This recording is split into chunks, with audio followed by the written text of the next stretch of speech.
এমন সময় খাদিজা বলতেছে, তোমার বাবা যখন আমার বাড়িতে রাখালি করত, ওই সময় আমি একদিন বেলকনিতে বসে দাসীকে নিয়ে আমার খেদমত করে নিচ্ছি।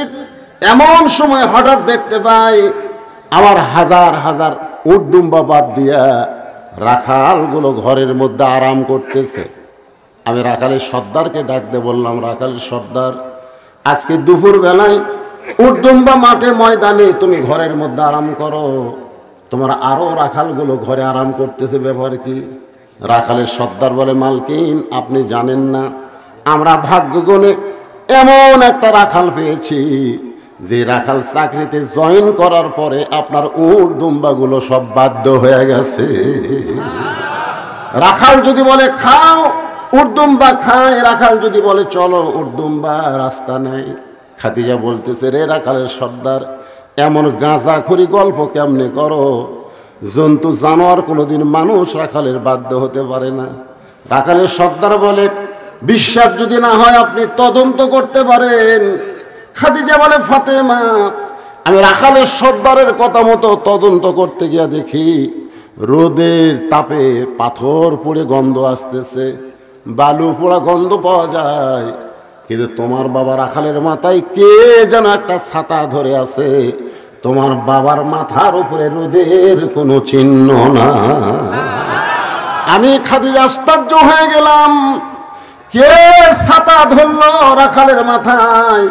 একটু কাছে গিয়া দেখি এক খণ্ড মেঘ তোমার বাবার মাথার উপরে দাঁড়িয়ে আছে।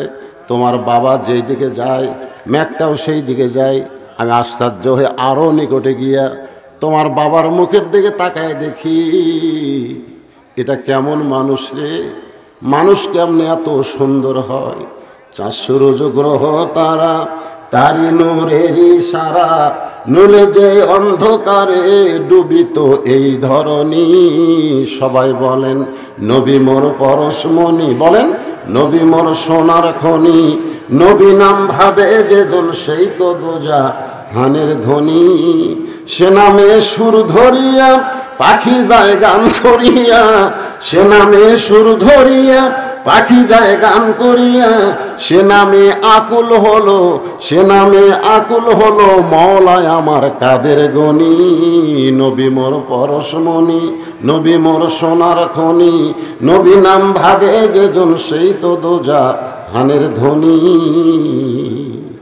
খাদিজা বলে, ফাতেমা আমি কি দেখলাম? 40 বছরের একজন বিধবা নারী, কিন্তু রাখাল 25 বছরের যুবকের চেহারা দেখে আমার মনের মধ্যে আবার বিবাহের আগ্রহ জন্মিল। আমি বাড়িতে এসে দরজা বন্ধ করে দিলাম। দাসী বলতেছে, রাখালের খবর কি? আমি রাগ করে বললাম, চাকরি নষ্ট হয়ে গেল। চাকরি নট করে দিলাম। ও ফাতেমা, তোমার দাদা আবু তালেব আমার কাছে এসে বলে, খাদিজা, আমার ইতিম ভাতিজার কি দোষ? রাখালের চাকরি কেন নট হয়ে গেল? আমি কইলাম, চাকরি বাদ দিয়া আমি আমার স্বামী হিসাবে তাকে গ্রহণ করতে চাই। ফাতেমা কান্দে আর বলে, বাবা, যেই মা আমার মক্কার সবচাইতে ধনবতী রমণী ছিল, একটা রাখাল থেকে আপনাকে স্বামী বানালো, আজকে সেই মা আমার কবরে যাবে। সেই মায়ের জন্য নতুন কোনো কাপড় আপনার মক্কার দোকানে নাই। এই পুরাতন জুব্বা কেন আমার মাকে দিবেন? আল্লাহ নবী বললেন, ফাতেমা, এই জুব্বা সাধারণ কোনো জুব্বা নয় মা, এই জুব্বার সাথে আল্লাহর কোরআনের সম্পর্ক রয়েছে। লিল্লাহি তাকবীর। যার সাথে কোরআনের সম্পর্ক থাকে, আপনারা বলেন তো তার দাম কম না বেশি? একই গাছের কাঠ দিয়ে একটা খাট বানাচ্ছে, একটা সোফা বানাচ্ছে, আর সামান্য কাঠ বাঁচছে সেইটা দিয়ে একটা রেহাল বানাচ্ছে। একই গাছ কাঠ বানাচ্ছে, সোফা বানাচ্ছে আর রেহাল বানাচ্ছে। আপনারা বলেন তো খাটের দাম বেশি, সোফার দাম বেশি না রেহালের দাম বেশি? রেহালের দাম বেশি হওয়ার কারণ হলো রেহাল কোরআনের সঙ্গে সম্পৃক্ত হওয়ার কারণে কাঠের রেহালের দাম বেশি। কাঠের রেহাল বলতেছে, এই খাট একই গাছের মধ্যে ছিলাম, তো কেউ লাত্তি দেয়? খাট কয়, কি কোষ রে, আমার উপর লাত্তে লাত্তি শুরু হয়ে যায়। কে রে সোফা, তোর খবর কি? কয়, পাও তোলা বসে ভাই। রেহাল কয় আমার খবর জানিস, আমি একদিন কোরআন শরীফ লিবার হঠাৎ পড়ে গেছি, ওই লোকটা রেহাল আমাকে 3 বার চুমা খাচ্ছে রে, 3 বার চুমা খাচ্ছে, আমাকে ইচ্ছা করে ফেলা দেয়নি, কোরআন লিবার দেয় হঠাৎ অসতর্ক মুহূর্তে রেহাল আর পায়ের উপর পড়ছে, আমাকে 3 বার চুমা খাচ্ছে।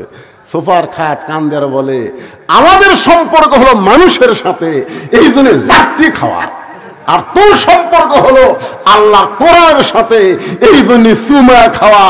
আজকে বাংলার মুসলমানকে বলবো, লাত্তি খাওয়ার সাথে সম্পর্ক করবেন না, আল্লাহর কোরআনের সঙ্গে সম্পর্ক করা লাগবে। করে কোন কথা ঠিক,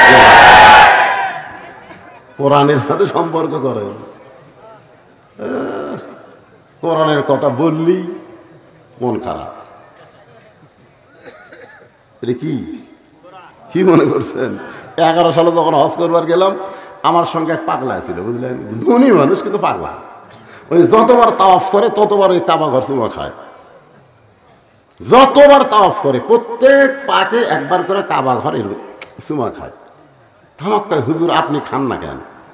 আমি বললাম ভাই যে ভিড়, ওটা চুমা খাবার গেলে কষ্ট হবে। হুজুর খালি 2 কোণে খালি এরকম মারবেন হুজুর, এমনি রাস্তা হয়েছে।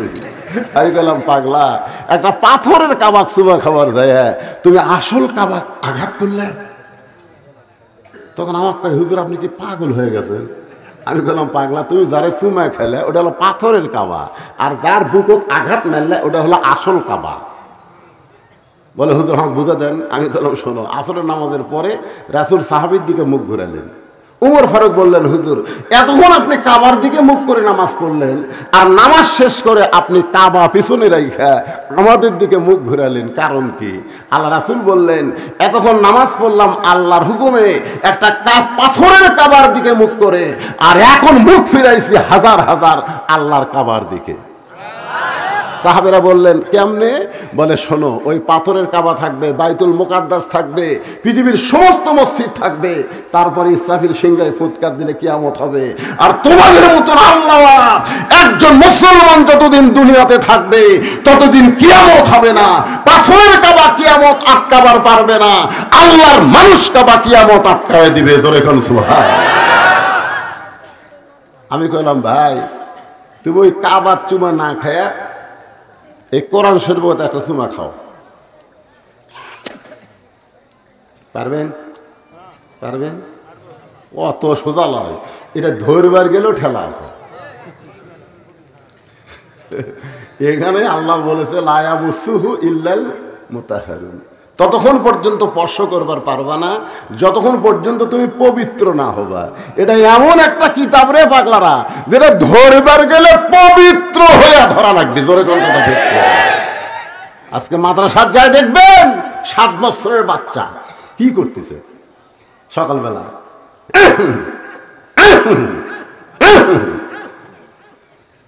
আমি খেলাম কে কাশিস খেয়ে নিংড়াচ্ছি, হুজুর পেশাব আটকে আছে তো কাশা কেসে নিংড়াচ্ছি, পানি খরচ করে উজু করতেছে। আমি বললাম এই পৌষ মাসে উজু করতেছিস পানি খরচ করে? আপনি জানেন না আমরা কোরআন শরীফ পড়ি, ওটা ধরবার গেলে শরীর পবিত্র থাকা লাগে হুজুর। আর ক্লাস 2 এর ছাত্র হাফ প্যান্ট করে এক ঢাক দিয়ে মাল বার করে দিছে, দিয়ে খাড়া হয়ে মারতেছে, খাড়া হয়ে বসে দিছে। আমি গেলাম কেরে পাগলা, পেশাব কেমনে করা লাগে তোর স্যার তোকে শিখাইনি, তুই তো খাড়া হয়ে পেশাব করিস। কই কি যখন চাষা প্রাইমারি পেশাবখানার যায় দেখি আমার স্যারই খাড়া হয়ে করে, ওর স্যারই খাড়া হয়ে মারে, আকডম বাগডম ঘোলাডম সাজে ঢাক ঢোল লোক গাদর বাজে। এই মিথ্যা শিক্ষা দিবার গেলে পবিত্র হওয়া লাগে কেন পাগলা? খাড়া হয়ে মত। আর এইটা ধরবার গেলে ঠেলা আছে, আছে না নাই? জোরেখান আছে না নাই? একবার কোরআনকে চুমা দেন, কারণ কাবা ঘরের কোনো পাওয়ার নাই। নবী যখন হিজরত করে মদিনায়, মক্কা বিজয়ের পরে কাবা ঘরের দরজা খুলে দেখে 360টা মূর্তি কাবার ভিতরে। এখান থেকে প্রমাণ হলো কাবার কোনো পাওয়ার নাই, কিন্তু আল্লাহর কোরআনের পাওয়ার আছে। পৃথিবীর যত বড় শক্তিশালী হোক, এই কোরআনে একটা আয়াত পরিবর্তন করতে পারবে না, একটা নোক্তা একটা জবর ঢুকাতে পারবে না। জোরে কোন কথা ঠিক কিনা? আমার কত বড় মরদ হইছিস, কাবার মধ্যে মূর্তি ঢুকছে, আর মধ্যে ঢুকে তো ওইটা চুমা না খায় এই দেখা। আল্লাহর কোরআন সুমা খা, পড়বার না পালিস সুমা খা। সুমা খাওয়ার উসিলায় আল্লাহ তাআলার কোরআন তোর জন্য সুপারিশ করবে। জোরে কর কথা ঠিক কি? তাহলে কোরআনের সঙ্গে যার সম্পর্ক তার দাম কম না বেশি? আল্লাহ রাসূল বললেন, ফাতেমা এই জুব্বা সাধারণ কোনো জুব্বা নয় মা, এই জুব্বার সঙ্গে আল্লাহর কোরআনের সম্পর্ক আছে। এই জুব্বা আমি দেইনি, তোমার মা এই জুব্বা আমার কাছে চেয়েছে। সঙ্গে সঙ্গে ফাতেমা ওই জুব্বাখানা নিয়ে মাকে পরাতে গেলেন। মা খাদিজাকে জুব্বাখানা পরানোর জন্য রওনা দিলেন। নবী আমার পিছনে পিছনে, আর ফাতেমা সামনে সামনে। সুবহানাল্লাহ। আল্লাহ কোরআনে বলেছেন, আমার নবী যখন হাঁটবে নবীর সামনে কেউ যাবার পারবে না। কিন্তু ফাতেমা যখন হাঁটতেছে নবী ইচ্ছা করে ফাতেমার পিছনে হাঁটতেছে। কি জন্যে? নবী যখন হাঁটবে, আল্লাহ কোরআনে বলেছে আমার নবী যখন হাঁটবে নবীর সামনে কেউ যাবার পারবে না। কোরআনে আছে না নাই? নবী যখন কথা বলবে নবীর মুখের উপর কথা কেউ বলতে পারবে না। কিন্তু যখন মা খাদিজাকে কাফনের কাপড় ফাতেমা পরাতে যাচ্ছে, ফাতেমা সামনে সামনে, নবী পিছনে পিছনে হাঁটতেছে। জোরে কোন সুবহানাল্লাহ। কারণ মাকে যিনি কাপড় পরাবার যাচ্ছে তিনি হলেন আবার নবীর মা। জোরে কোন সুবহানাল্লাহ। অনেকেই বলবেন, হুজুর এ গাঁজা করে গল্প করেন কেন? আমরা জানি না ফাতেমা নবীর কে হয়। ফাতেমা নবীর কে হয় আমরা জানি না। আপনার জানলে হবে না। নবী নিজে বলেছে আমার নিজের চোখে দেখা ফাতেমা হলো আমার মা। জোরে কোন সুবহানাল্লাহ। আমার নিজের চোখে আমি দেখেছি। ফাতেমা মা খাদিজার ঘরের মধ্যে ঢুকলেন, নবী দরজায় দাঁড়িয়ে থাকলেন। নবী দরজায় দাঁড়িয়ে থাকলেন আর ফাতেমা মায়ের ঘরের মধ্যে ঢুকলেন। কাফন পরানোর পরে যেই মাত্র ফাতেমা দরজা খোলে, নবী তাকায় দেখে ফাতেমা মুস্কি মুস্কি হাসতেছে। রাসূল চমকে গিয়ে বলে, ফাতেমা তুমি কানতে কানতে ঢুকলে জুব্বা নিয়ে, আর তোমার মাকে কাফনের কাপড় পরায় হাসতে হাসতে দরজা খুললে। ফাতেমা বলে, বাবা কানতে কানতে ঢুকলাম এটাও আপনি জানেন, হাসতে হাসতে দরজা খুললাম এটাও আপনি জানেন। আল্লাহ রাসূল বলে, ফাতেমা তুমি কানতে কানতে ঢুকলে আমি জানি, কারণ মাকে তার মেয়ে কাফনের কাপড় পরাবে, কানতে কানতে ঢুকবে এটা আমি জানি। কিন্তু হাসতে হাসতে তুমি দরজা খুললে এটা আমি নবী জানি না। সুবহানাল্লাহ কবেন না? অনেক বেদাতেরা কয় না নবী গায়েব জানে। নবী গায়েব জানে। নবী যদি গায়েব জানে তাহলে মা আয়েশার গলার হাড় যখন হেরে গেল, হ্যাঁ কে লিছে কি খবর সব নবী মুনাফিক এই মিথ্যা কথা কইস করে। কিন্তু না, নবী কথা বিশ্বাস করে আয়েশাকে ভিন্ন ঘরে রেখে দিল। ইফকের ঘটনা পুরোপুরি পড়লে বিশ্বাস হবে নবী গায়েব জানে না। নবী বলেছেন আমি জানি না, আল্লাহ জানাইলে আমি জানি। জোরে কোন কথা ঠিক? আমরা মাগরিব এবং ফজরের নামাজের পরে পড়ি, আপনারা পড়েন কিনা? হুয়াল্লাহুল্লাযী পড়েন, হুয়াল্লাহুল্লাযী লা ইলাহা ইল্লাহু আলিমুল গায়বি ওয়াশ শাহাদাতি হুয়ার রাহমানুর রহিম। এই আয়াতের মাধ্যমে আপনি কি বুঝাইলেন? গায়েবের মালিককে। আরো জোরে। আপনাকে পাইকার তুলি এলাকায় এরকম কিছু ভণ্ড নাই? আর বাবা বলে গায়েব জানে। বাবা একটু মনোযোগ দিয়ে শুনবেন। আল্লাহ রাসূল বললেন, ফাতেমা কানতে কানতে তুমি ঢুকলে এটা আমি জানি। কি জন্য জানি? কারণ মেয়ে তার মাকে কাফনের কাপড় পরাবে, অবশ্যই কানবে। জোরে কোন ঠিক কি না? কিন্তু হাসতে হাসতে দরজা খুললে এটা আমি জানি না। ফাতেমা বলে, বাবা আপনি যদি জানতে চান তাহলে আপনি বসেন। সুবহানাল্লাহ। বাবা কি জন্য হাসতে হাসতে দরজা খুললাম এটা যদি আপনি জানতে চান তাহলে আপনি বসেন। আপনি এখন শ্রোতা আর আমি ফাতেমা হব বক্তা। কে রে সুবহানাল্লাহ জোরে কর না। ফাতেমা কি বলতেছে? আপনি বসেন। হাসতে হাসতে দরজা খুললাম কেন? জানেন না তো বসেন। এখন ফাতেমা বলবে কি জন্য হাসতে হাসতে দরজা খুললো, নবী শুনবে। আচ্ছা আপনারা যারা এখানে বসে আছেন আপনারা শুনবেন না? কি জন্য ফাতেমা হাসতে হাসতে দরজা খুললো? নবী শোনার জন্য বসেছে রে। আর নবীর উম্মতেরা আপনারা কি বসে থাকবেন? তারা কারা শুনবেন? দুই হাত তুলে আমার আল্লাহ দেখান তো দেখি। লীল এই পিছনে যারা খাড়া হচ্ছে তোমরা হাত তোলো, তোলো। কেন ওটা হাত সাদাটা হাত তোল না, কেরা ওটা ওর হাত নাই নাকি? লিল্লাহে হাত নামান। বাবা এদের মাঝখানে একজন উল্টা সরে বসলো রে। হ্যাঁ সবাই শুনবেন, আমিও বলবো কোরআন দিয়ে। এমনি এমনি বললে তো হবে না, আল্লাহর কোরআন থেকে বলা লাগবে, ঠিক কিনা বলেন? আপনারা বলেন তো ফাতেমা কোরআন জানে কি জানে না? কিন্তু বেশি বেশি বয়ান করেন। আপনি গোটা বুখারী পড়েন, মুসলিম পড়েন, সিয়াসাত্তা পড়েন, ফাতেমার একটা হাদিসও পাবেন না। পাবেন? আমি তো হাদিস নিয়ে পাশ করছি, তাফসীর নিয়ে পাশ করছি, কিন্তু মা ফাতেমা থেকে বর্ণিত একটা হাদিসও নেই। কিন্তু মা আয়েশা থেকে বর্ণিত বহু হাদিস আছে। মা আয়েশাকে রাসূল বলেছেন 6 লক্ষ হাদিসের হাফেজা, কিন্তু জান্নাতি নারীদের নেত্রী হওয়ার পারবি না। ফাতেমা একটা হাদিসও বয়ান করেনি, তারপরও জান্নাতি নারীদের নেত্রী হবি। জোরে কোন কথা ঠিক কিনা? মায়েরা রে, যারা পর্দার অন্তরালে বসে বসে আর শুনতেছেন একটু শোনেন। আমার বউ হাঁক করছিল আপনার সাথে হজরত যাবো, এত টাকা আপনি আমাকে নেবেন না? আমি বললাম নবী লাইনি আর আমি নেবো কেন? আয়েশা নবীর সঙ্গে হজরত যাবে। আয়েশা বলতেছে হুজুর আমি আপনার সাথে হজ করবার যাবো। রাসূল বললেন তোর দায়িত্ব আমি নিতে পারবো না, কারণ হজ করবার গেলে বউ সামাল করা খুবই কঠিন। আব্দুর রহমান বলল হুজুর আমার বোনটা খুব ছোট, তো উনি তখন বায়না ধরছে আমি নিয়ে যাই। আল্লাহ রাসূল বললেন তুমি যদি মুহরিম হয়ে নিয়ে যাও আমার আপত্তি নেই।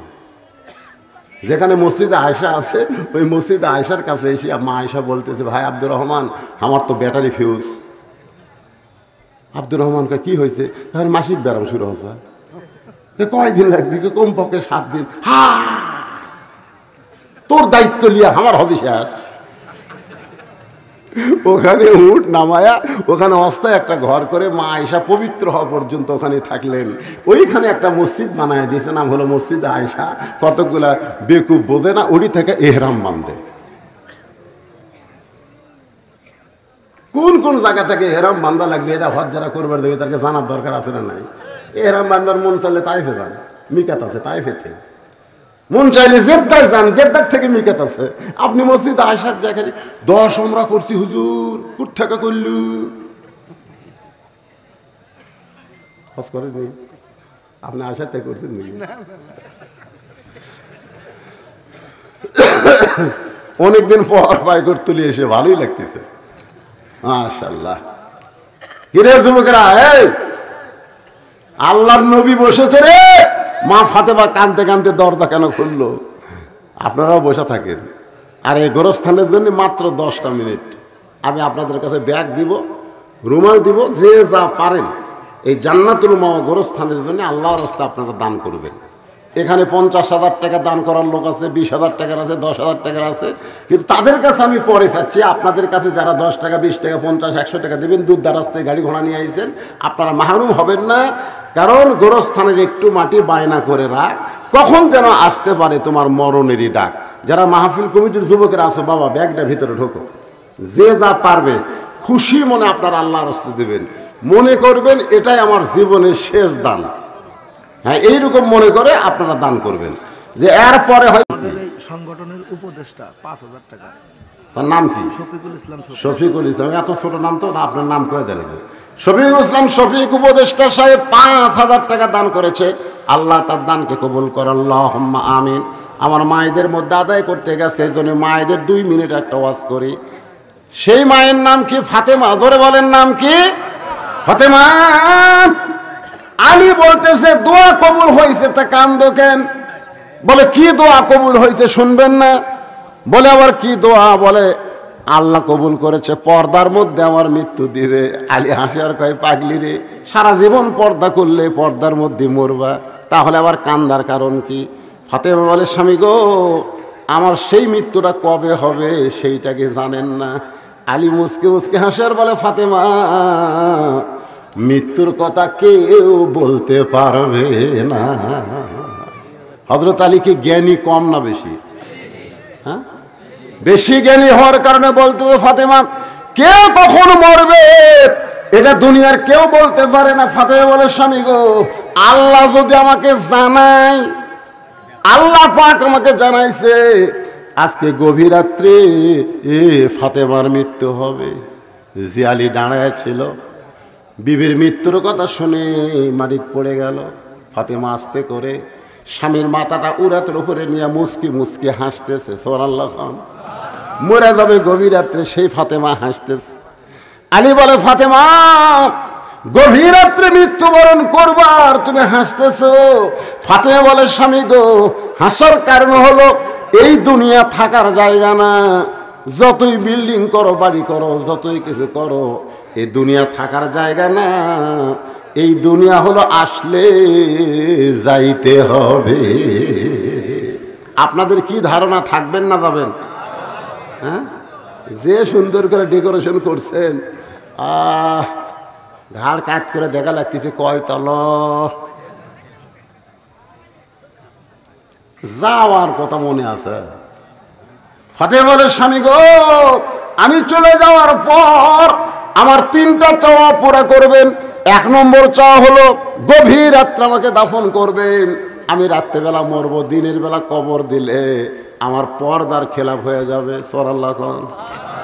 2 নম্বর চাওয়া হলো আমার লাশটা কোনো জানাজার ব্যবস্থা করবেন না, কারণ আমি জানি স্বামীর দোয়াই বইয়ের জন্য যথেষ্ট। কোটি কোটি মানুষ যদি বলে ফাতেমা ভালো, আর আপনি যদি বলেন ভালো না, তাহলে ফাতেমার ভাগ্য বড় খারাপ হয়ে যাবে। আর দুনিয়ার সব মানুষ যদি বলে নবীর মেয়ে ফাতেমা খারাপ, আর আপনি যদি বলেন আমার বউ ভালো, এক স্বামীর সার্টিফিকেটে ফাতেমার 8টা জান্নাতের দরজা খুলে গেল। আমার 3 নম্বর চাওয়া হলো আমার লাশটা খাটনিতে তুলবেন না, কারণ আমার দেহের কত ওজন এটা দুনিয়ার কোনো পুরুষ যেন বুঝতে না পারে। কারণ আমি কত ওজনের ফাতেমা এটা দুনিয়ার কোনো পুরুষ যেন বুঝতে না পারে। একটা খাটনি কান্দে নিলে কমপক্ষে কয়জন লাগবে? আমার বাবা যদি থাকতো দুনিয়ায়, মরা মেয়ে লাশের খাটনি বাবা কান্দে নিলে ফাতেমার কোনো আপত্তি নাই। আমার হাসান হোসেন যদি বড় হইতো, মায়ের লাশের খাটনি কান্দে নিলে কোনো সমস্যা নাই। কিন্তু স্বামী গো, 6 মাস আগে বাবা দুনিয়া থেকে বিদায় হয়ে গেছে। হাসান হোসেন এত ছোট, এখন মায়ের লাশের খাটনি কান্দে কেমনি নিবে? আপনি আমার লাশটা কান্দে করে নিয়ে, কারণ আপনি জানেন ফাতেমার ওজন কত, আপনি জানেন ফাতেমার খবর কি, দাফন করবে। গভীর রাত্রে হযরত আলী দাফন করার পরে আল্লাহ বলতেছে, জোরে কোন কাজ, ও মাবুদ, তোমার বান্দি ফাতেমা সারা জীবন পর্দার মধ্যে ছিল, কষ্টের মধ্যে থাকার পরও স্বামীরে কষ্ট দেয় নাই। আমি আলী খুশি হয়ে তাকে দাফন করলাম, তুই ফাতেমাকে কবুল করে নাও। এ কথা বলার সাথে সাথে তাকায় দেখে সামনে কয়েকটা পুরাতন কবর দেখা যায়। এইমাত্র ফাতেমার কবর দিয়েছে হযরত আলী, সেই নতুন কবর নাই, পুরাতন কবর। পুরাতন কবর, নতুন কবর কোথায় গেল? গোটা জান্নাতুল বাকি দৌড়ায় আর বলে, ফাতেমার কবর, আমার ফাতেমার কবর কে যেন বলে, আলী রে। পুরাতন কবরের মধ্যে নতুন কবর আর খুঁজে পাবি না। ফাতেমা পর্দা নিশি আমি আল্লাহ জোহরা ডিগ্রি দিয়া তার কবরটাকেও কিয়ামত পর্যন্ত পর্দা করে দিয়েছি। আমার মায়েরা যারা পর্দায় আছেন, মা, আপনি যত নামাজ পড়েন, রোজা করেন, যা কিছু করেন, পর্দা যদি না করেন আপনার একটা ইবাদতও কবুল হবে না। এই জন্য নারীদের 1 নম্বর আমল হলো পর্দা। নারীদেরকে পর্দার মধ্যে থাকার কথা আল্লাহ কোরআনে বলেছেন, অকরনা ফি বুয়ুতিকুন্না ওয়ালা তাবাররাজনা তাবাররুজাল জাহিলিয়াতিল উলা। আল্লাহু আকবার। নবী বসে আছে, কে বসে আছে? বেশিক্ষণ নবীকে বসে থাকা যায়? নবী বসে আছেন, ফাতেমা বলতেছে, ও বাবা, আপনার ওই গাড়ে হীরার জুব্বা, ওই কোরআন নাজিলের জুব্বাটা আমার মাকে পরাতে গেলাম, দরজা বন্ধ করে দিলেন। আমার মাকে জুব্বাখানা পরাতে গেলাম। ইয়ানজুরু বিনূরিল্লাহ ইত্তাকু ফিরাসাতাল মুমিনিনা ইয়ানজুরু বিনূরিল্লাহ। ফাতেমা বলতেছে, আমি নূরের চোখে তাকায় দেখি আপনার জুব্বা পরার আগে আল্লাহ আমার মাকে জান্নাতের পোশাক পরাইয়া দিছে।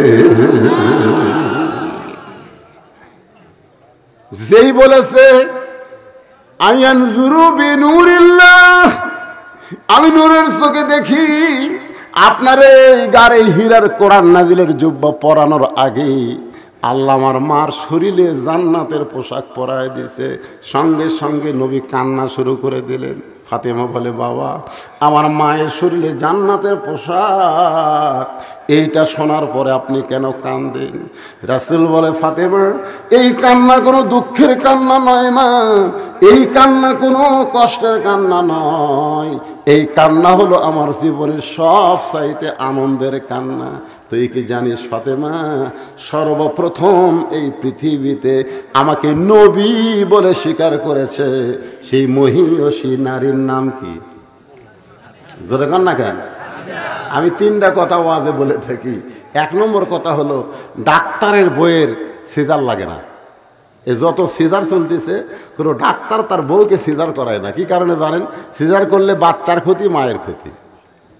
আর একটা কথা হলো, মওলানাদের বাড়িতে কোনোদিন মিলাদ হয় না। যারা মৌলবি এরকে বাড়িতে কোনোদিন মিলাদ হয় না, ওরা পরের বাড়িতে পড়ায় কিন্তু নিজের বাড়িতে হয় না। আর একটা সত্যি কথা হলো, পীরের বউ মুরিদ হয় না। কার বউ? পীরের বউ। কারণ পীরের বউ জানে আমার পীর মাঝে মধ্যে মুরিদের বইয়ের দিকে চোখ টেরা করে তাকায়, এই লুচ্চার হাতে মুরিদ কে হইবে। কিন্তু নবীর হাতে সর্বপ্রথম তার বিবি ঈমান গ্রহণ করেছে। এখান থেকে প্রমাণ হলো, পীর ধরা, ও ধরা, বাবা ধরা একটাও ধরা চলবে না। ধরতে হবে লাকাদ কানা লাকুম ফি রাসূলিল্লাহি উসওয়াতুন হাসানা। জোরে বলেন কথা ঠিক কিনা? আমার নবীর বাইরেও যেমন, ভিতরেও তেমন। আমার নবীর ভিতরের কথা সব বিবিরা বলে দিছে, ভিতরের খবরও আমাকে আমল। জোরে কোন কথা ঠিক কিনা? আল্লাহ রাসূল বলে, ফাতেমা,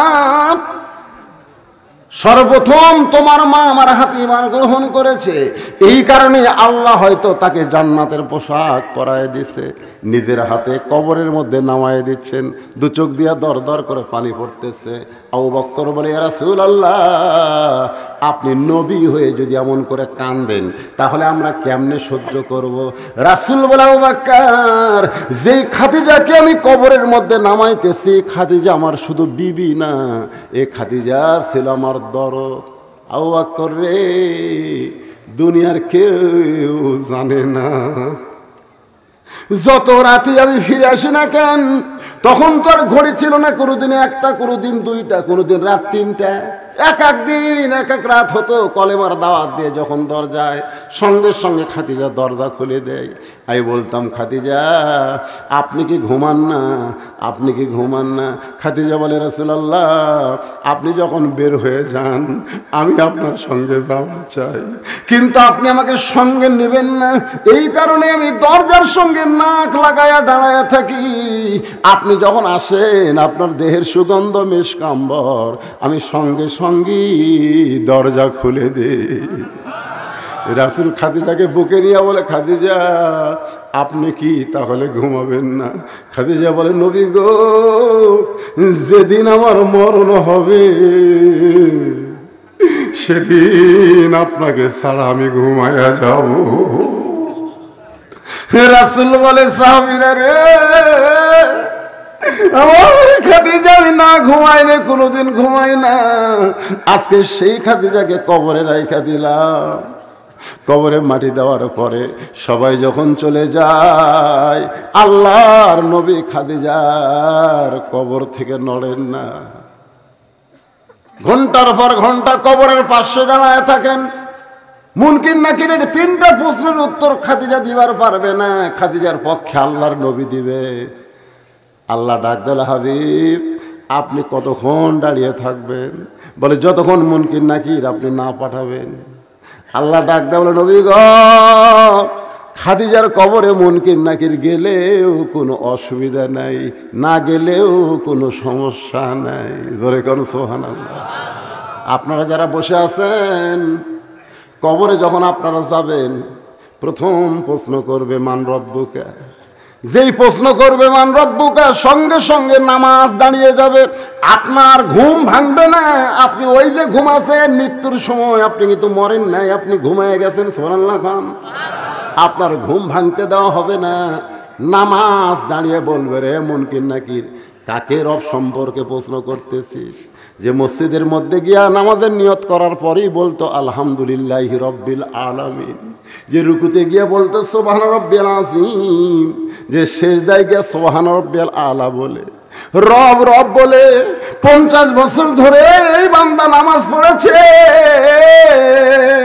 এরপরেও আর মান রব্বুকা প্রশ্ন করিস, তোদের কি লজ্জা নাই? মুনকির নাকির বলবে, আল্লাহ তোমার কবরের বান্দাকে মান রব্বুকা প্রশ্ন করার সাথে সাথে নামাজ যে খেপা খেপছে, আমরা এখন করব কি? আল্লাহ কয়, মুনকির নাকির রে, আমার যেই বান্দার নামাজ নিয়ে কবরে আইছে, ওই বান্দার রবের উত্তর হয়ে গেছে। যারা নামাজ ছাড়া কবরে যাবি, নামাজ ছাড়া যারা যাবি, ওদের একটা গান নাই, যদি ফুলগুলো হয় অভিমানে ঝরে যায়, আমি মালা গেথে বলো কারে পরাবো, সে যে কেন এলো না, কিছু ভালো লাগে না, কবরে আসুক তারে হিয়া। যা কবর যা, আছে না নাই? এই যুবকেরা, মাগরিবের সাক্ষী করছো জানি না, ফজর থেকে বাকি জীবনে একটা ওয়াক্ত নামাজ আর বাদ দিও না। আল্লাহ তাআলা অতীতে যত নামাজ পড়ো নাই, নামাজ না পড়ার সব গুনাহ আল্লাহ মাফ করে দিবে। জোরে কোন কথা ঠিক কি না? যখন 2 নম্বর প্রশ্ন করবে, অমা দিনুকা, তোমার দিন কি? আপনার ঘুম ভাঙবে না তো? আপনার ঘুম ভাঙবার দিবে না। মান সাআলাল্লাহু তাআলা আশ-শাহাদাতা বিসিদকিন বাল্লাগাহুল্লাহু মানাজিলাশ শুহাদা ওয়া ইম্মা তাআলা ফিরাশিহি, রাওয়াহুল বুখারী কিতাবুল মাগাজি। আপনি ঘুমায়ে থাকবেন, ইসলামী আন্দোলন, আপনি কোরআন বিজয়ের দল করছেন, ওই দল খাড়া হয়ে বলবে, এই মুনকির নাকির, কাকে দিন সম্পর্কে প্রশ্ন করতেছিস? এই বাংলাদেশে দিন প্রচার করার জন্য জেলত গেছে। এই চোর ডাকাতের বাড়ি পুলিশ যায়নি রে, এরই বাড়ি পুলিশ গেছে।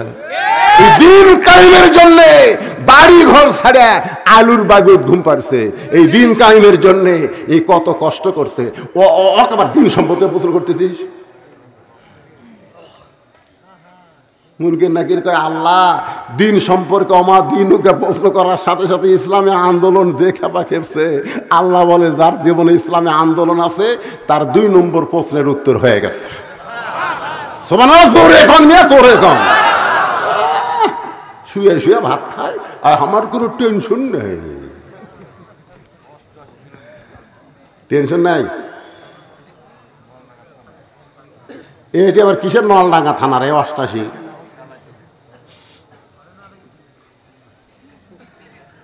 মনে মনে কষ্ট পাচ্ছেন? 3 নম্বর প্রশ্ন হবে, অমান নাবিউকা, তোমার নবী কে?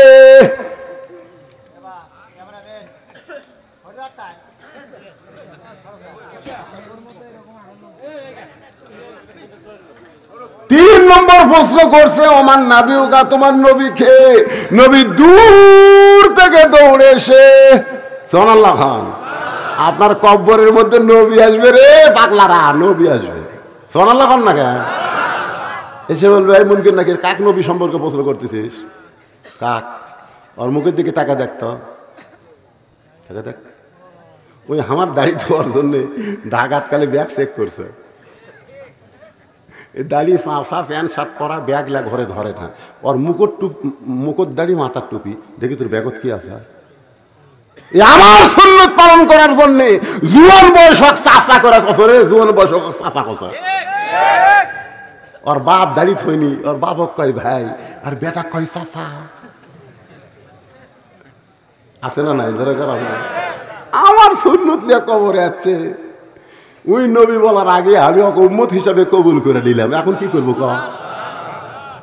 তা আপনারা কি মনে করতেছেন মুনকির নাকির প্রশ্নের উত্তর দিবি? আপনার ঘুম ভাঙবে না, আপনি ঘুমায় থাকবেন। ইসরাফিল সিংহায় ফুৎকার দিলে কেবল এক কাতের ঘুমাবি। কয় কাত? আমি তো রাত্রে 4-5 কাত ঘুম পারি। বউ কয় আপনি এত লড়েন খেয়ে গাছুল খাইতো, আর মাত্র 1 কাত। ধরে কোন কয় কাত? কে সিংহাসনে ফুৎ দিয়ে আমার ঘুম ভাঙালো? এত তাড়াতাড়ি ঘুমকে ভাঙালো? কেরামান কাতিবিন বলবে কি কর ভাই, 1 কোটি বছর হচ্ছে, এখন কিয়ামতের জন্য সিংহাত ফুট দিছে, উঠেন জান্নাতে যান। আর এক হাদিসে আছে, উঠেই বলবি কে রে অজুর পানি কোনটি রে, জোহরের নামাজ পড়বো। আল্লাহ পড়বো, এই পানি দেবে নাকি জোহর নামাজ পড়বো। 1 কোটি বছর ঘুম পারে উঠে জোহর নামাজ পড়বো। নামাজ সে আর জান্নাত যান। ও দেখেন সালামুন, দেখেন সালামুন আলাইকুম তিবতুম ফাদখুলুহা খালিদিন। ফেরেশতারা মালা নিয়ে দাঁড়ায় আছে, 70,000 গেট আপনার জন্য নির্মাণ করেছে। আপনাকে সাদর সম্ভাষণ জানায়া জান্নাতের ভিতরে প্রবেশ করাবে। সামান্য দুনিয়ার মোহে আমরা পাগল হয়েছি ভাই, মরা যখন লাগবেই, তাহলে আজকের এই আলোচনা আমাদের আমল করার দরকার আছে না নাই? আল্লাহ যেন আমাদের সবার জন্য কবুল করে। সকলে বলে আল্লাহুম্মা আমিন। গোরস্থানের মাহফিল সকলের জন্য দোয়া হবে। আর মোনাজাতের পরে আমার লেখা একটা বই আছে, খুব ভালো বই, সুন্নাতের বাগান। সুন্নতের বাগান, এই বইটা নেবেন, মাত্র 50 টাকা হাদিয়া, মাত্র। আর যে টাকাটা আপনারা দিবেন, এই টাকা আমার পকেটে একটাও যাবে না, সম্পূর্ণ টাকা আমার এতিমখানার পিছনে খরচ হয়। এই বই কিনা মানে একটা দান করা, মাদ্রাসায় দান করার মতো। তো খালি খালি টাকা চাই কি হবে? বিনিময়ে সুন্নাতের বাগান একটা বই নেবেন, বই নিয়ে আপনারা যাবেন, পড়বেন। আমার জন্য আমি সকলের জন্য দোয়া করি। এখন দোয়া করে দিলাম ভাই। জি কি কয় এ পাগলারা নাকি? কি করবেন কর?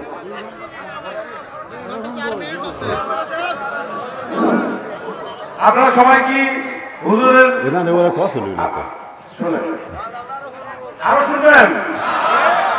দেখছেন হুজুর, এই শোনেন, এই ওয়াজ শুনবার ছেলে 2 ঘন্টা 4 মিনিট হলো এই বুড়া মানুষ ওয়াজ করতেছে, ডায়াবেটিস আলা মানুষ। আপনারা জানেন, যখন টেজে যাচ্ছিলাম, টেজের যখন প্রথম আসে খুতবা শুরু করলাম, তখন আমার মনে হচ্ছিল তা 8 ঘন্টা ওয়াজ করতে পারবো না। তাহলে আপনাদের বসার সাইজ ভালো, এই জন্যে এই লং টাইম ওয়াজ করলাম। এত লম্বা টাইম আর আমি ওয়াজ করি না বাবা। হ্যাঁ জি। বিসমিল্লাহির রহমানির রহিম।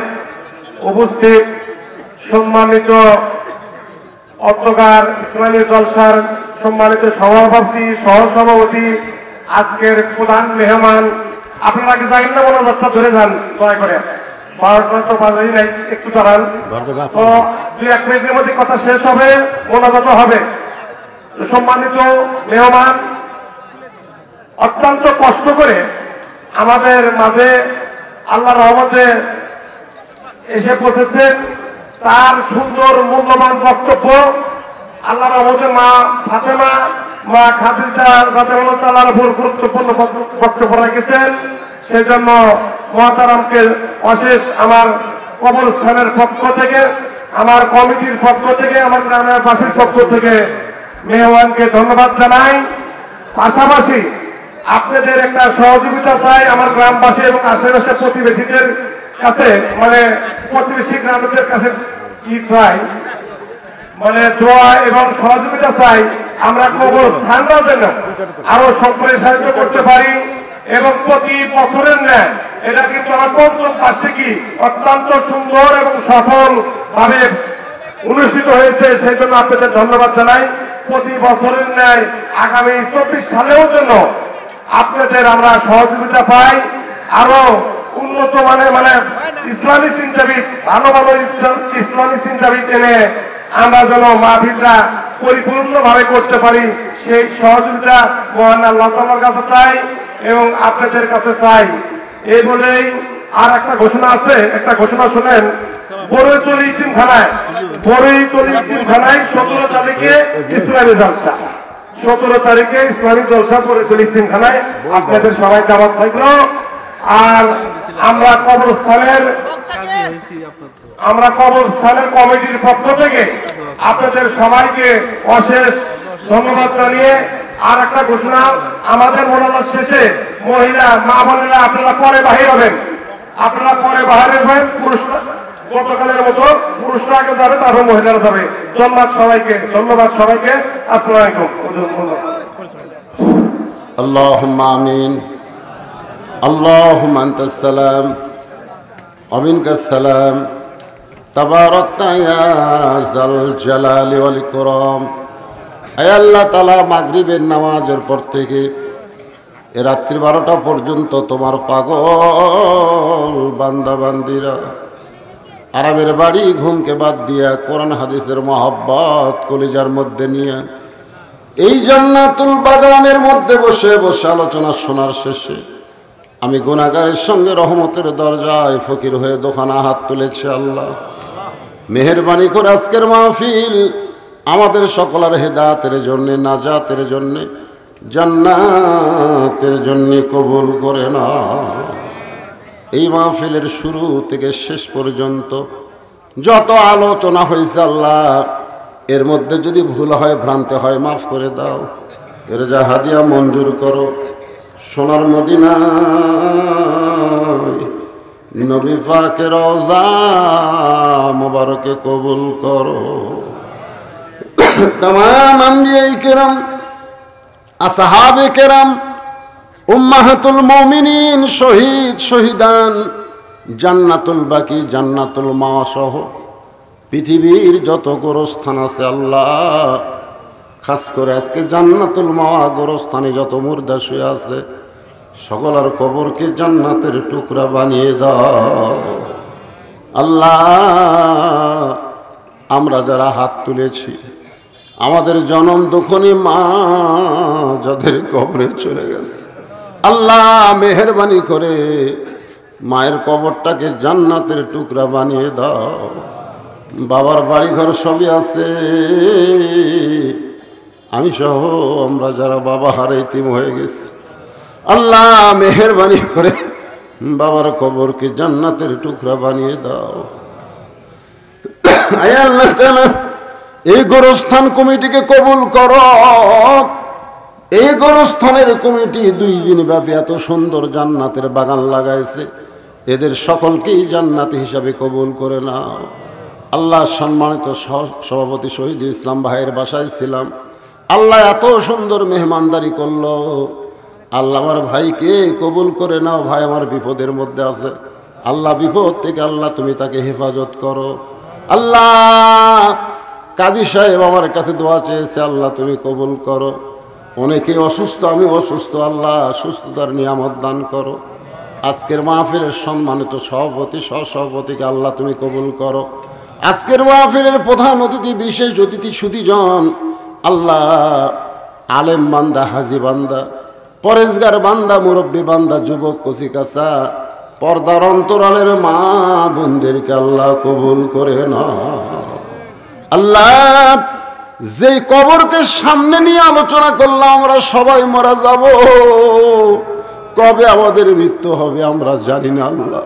তবে তোমার কাছে আমাদের একটা আরজ, যেদিন মৃত্যু হবে দিনটা যেন জুমার দিন হয়, মাসটা যেন রমজান মাস হয়, ইমানের সাথে ইজ্জতের সাথে এই দুনিয়া থেকে বিদায় নেওয়ার সময় আমাদের জবানে জারি করে দিও লা ইলাহা ইল্লাল্লাহু মুহাম্মাদুর রাসূলুল্লাহ সাল্লাল্লাহু আলাইহি ওয়াসাল্লাম।